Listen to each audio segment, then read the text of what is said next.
Shirley Temple has nothing on my ass. Good morning. Today the fit is very 2014 Charlie XCX, especially with like the curled hair. So now that Brat Summer's over, it's time for Boob Clap Autumn. I'm wearing this like choker that my roommate gave me, and I used to wear one of these every single day from like 7th to 10th grade, so probably 3 years. I used to wear one of these every single day. So a really blast from the past. And I'm kind of on the fence of whether it's like ironic or not. It's like slightly ironic, okay? Maybe I'm making a fool out of myself and I look horribly dated, but it's okay. But anyway, today I'm on one of my walks. One thing I really do to stay inspired, also you get to hear the really fun landscaping noises as I walk around because I'm actually outside. But one thing I really do to stay inspired is to walk around and sort of experience the world. I feel like it's really important as artists, at least my tendency is to stay inside and stay inspired by looking at stuff on the internet. But I found the most fruitful inspiration comes from leaving my house. See, when you're inside all day, you don't walk around a neighborhood and find someone with a pretty much life-size horse mannequin in their front yard. That's baller as hell. I kind of struggled for a while not feeling original enough as an artist, and I kind of talked about this a little bit in my last video. I was talking about finding an art style, and for me it wasn't necessary. It was kind of twofold. I needed to find a style for me to draw in, like an art style visually, but I also needed to find a style subject matter wise. I just sort of felt like I was all over the map, and the reason for that is because I stayed inside all day and I only looked at art online. Not only, but like I was heavily inspired just by art online and not my own real life. And I sort of used art as like escapist fantasy. Like I was really inspired by a lot of like pop surrealism that was pretty popular at the time. So there's a lot of like girls with like floaty backgrounds and flowers and moons and like mysticalness, which is fine. Hello, editing Sarah here for clarification. So nothing wrong with any of the artists I mentioned. In fact, I think they're gorgeous artists and they make great work. I was just saying that I was ripping them off way too closely for my comfort and I wasn't creating stuff from an original place.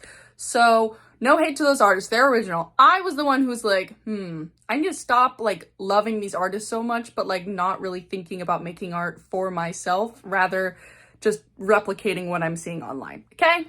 I feel like I'm drawing from within rather than kind of just copying what I see other people doing and what I like. So walking is probably one of the best ways I stay inspired. I like listen to music, usually Lana Del Rey, because hello, I'm dressed like this. And I go to a scenic location. It's really nice living in a walkable city. So I have like a lot of options in Providence. It's a beautiful place to walk around. Like, look at this. Isn't this the most beautiful autumnal New England city you've ever seen? And like right now I'm walking to the graveyard, which is my favorite place ever, and just sort of thinking and spending time in my own head and like wondering like, what am I thinking about? What am I interested in right now? What's inspiring me out in the world lately? What have I been feeling? So I've made it to the graveyard. I'm gonna talk a little bit quieter.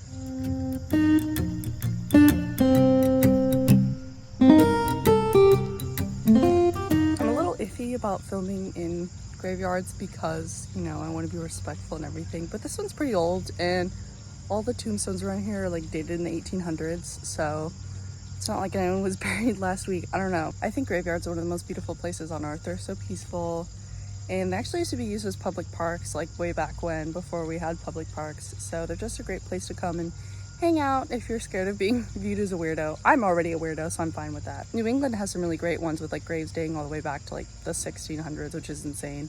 Like H.P. Lovecraft is actually buried at this cemetery, so we can go find his grave later.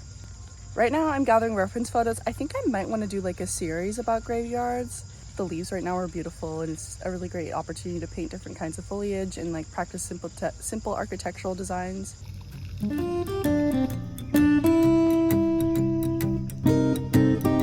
Look at that. Born 1786, died 1865. Like, New England is crazy. Because I'm from Colorado and the state's not even that old. So whenever I come and I see things like, because I'm in one of the original colonies here, I'm like, wow.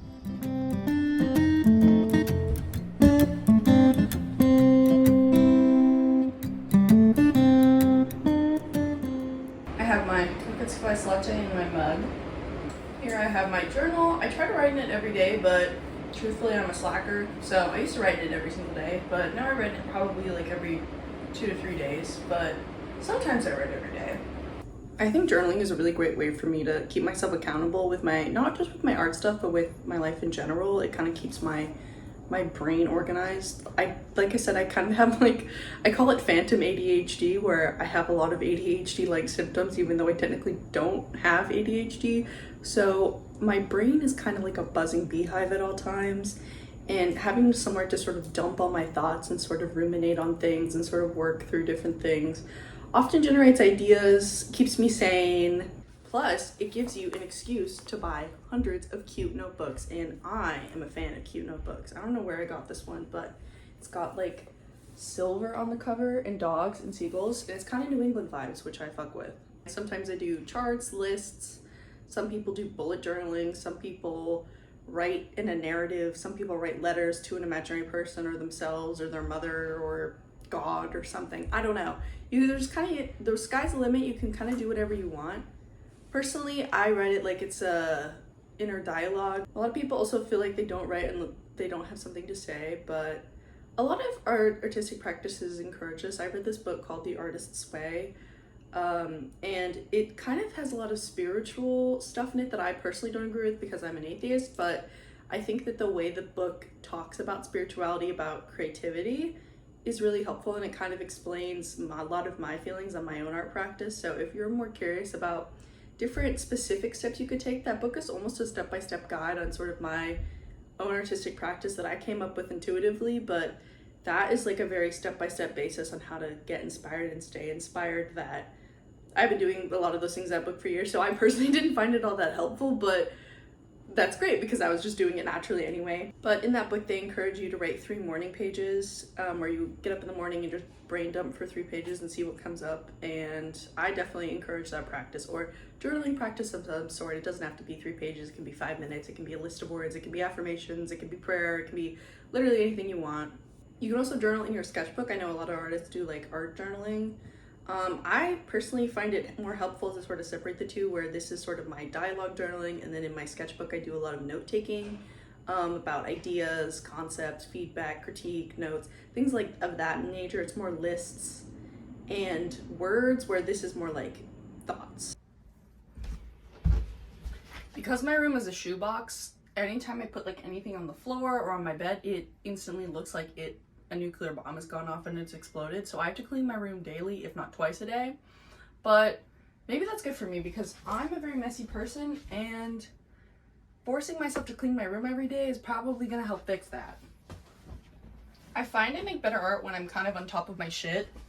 It's taken me a really long time to sort of figure out what works for me, keeping me on top of my game, because I have certainly struggled with like mental health issues and depression and being messy and not getting out of bed and living in a pit where I haven't seen my floor for 6 months.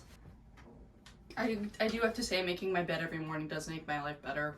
I don't have to be a neat freak, I certainly am not, but I kind of have I've come up with an organizational system that I'm able to maintain with like minimal effort. So like all the stuff I'm too lazy to organize, I just throw into a bin, and I can rifle around in that bin and like not have to keep it pristine and organized. But everything that lives in the bin stays in the bin, so it's organized. The bin itself can be a wreck. Then you just hide the bin. As long as it's in the bin, it counts as organized. If you're like me and you're a messy person and you want to figure out how to not be a messy person, I really recommend reading The Life-Changing Magic of Tidying Up with Marie Kondo.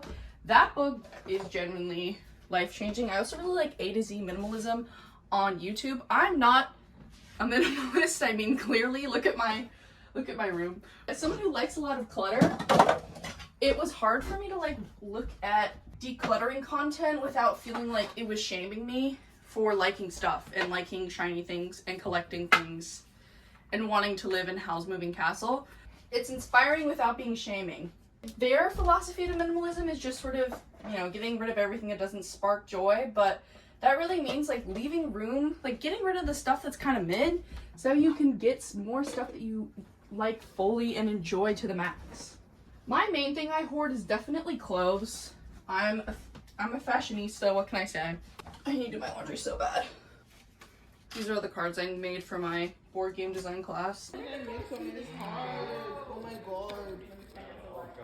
My mandatory 3 drinks to stay awake. That class is hard.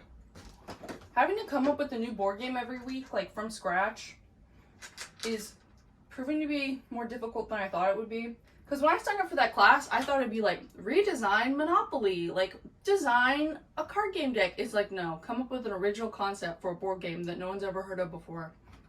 Every week, go. And then like the real trick is once you have an idea, having to convey that idea.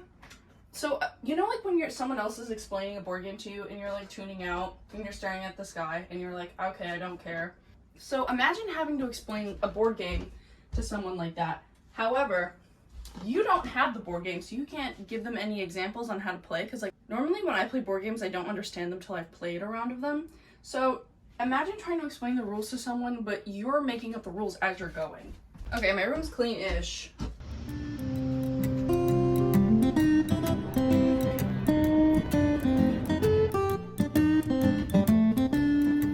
Here I am painting the beginning of my homework for Wednesday of that painting I mentioned of the graveyard. Of course, I get the super cute setup all done. I even lit a candle, and my camera only records like the first 20 minutes of me painting this, but that's okay. At least I got some footage. I think daily sketching is probably the most important part of my art practice and how I stay inspired. Not only do I think it's my most valuable way to improve my technical skills, it also gives me a nice space to sort of just flesh out ideas and sort of be myself and not really worry about whether I think an idea is good or not. I can just sort of play around with it and sort of stretch it and see what comes of it, you know? Not every idea is going to be a good idea, and you won't know that until you put pen to paper.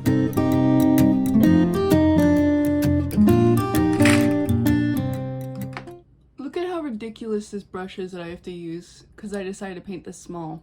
And on that note, keeping a bunch of sketchbooks allows you to like go back through old sketchbooks and look for ideas and see what you were making like 2-3 years ago, and seeing if any of that still resonates with you is a really great way to recycle old ideas and figure out new ones and see how you're changing as an artist. I think that's a really easy way to stay inspired, is just stealing ideas from your past self. Some other things I like to keep in mind when I'm making art is like, what kind of truth am I searching for with this piece? Like, I feel like the best art isn't necessarily something that's realistic or beautiful, but something that's truthful. Earlier, I know I talked about not consuming as much art online, but I think that even consuming art thoughtfully online, or just being thoughtful about the media that you do consume, is another great way to stay inspired. Like, when I see a movie, I'm like, what shots from this movie do I like? Do I like the colors? Do I like the cinematography? Do I like the story? And it doesn't even have to be online or digitally. I think going to museums can be extremely inspirational, because it's one thing to see like an oil painting online and go, wow, that's beautiful. But seeing a painting in real life is truly something magical. Being able to analyze the different thickness of brush strokes and techniques and stuff really makes me just want to go home and break out my easel immediately. I take myself on these artist dates where basically I just choose a day where I'm like, I'm gonna go and have some me time. Usually it's like I walk around a beautiful location, I go to an art museum, I see a film.